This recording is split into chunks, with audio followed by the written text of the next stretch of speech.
Nykynuorison lempitansseja ovat disco, jytä ja beat-tanssit, mitkä tuottavat erikoisesti vaikeuksia aikuisille, johtuen tästä liikkeestä. Tässä täytyy päästä oikeaan disco-fiilinkiin, että tämä onnistuu. Polvet siis menevät eteenpäin, lantio menee taakse ja suoraksi, kädet lyövät alaspäin, ja hieman eteen, hartiat liikkuu ja pää liikkuu. Tämä on siis tärkein perusliike diskotanssissa.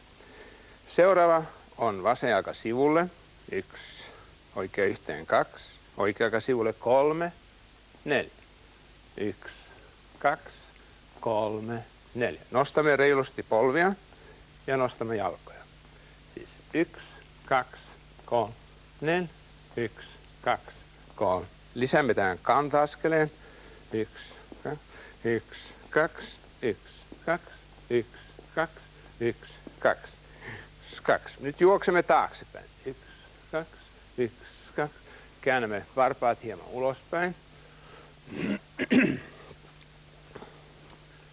Ja seuraava liike on sitten vasen jalka päälle ristiin. 1, oikea jalka suoraan taakse, vasen jalka sivulle, oikea päälle ristiin. Siis 1, 2, 3, 4, alas, taakse, sivulle, ristiin. 1, 2, 3, 4, 1, 2, 3.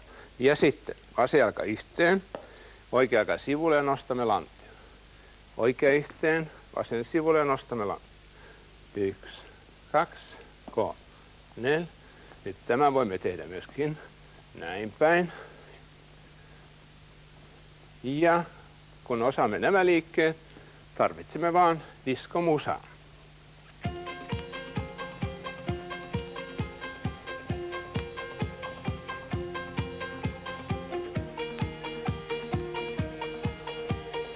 Ja nyt kaikki tanssimaan meidän omaan diskoon.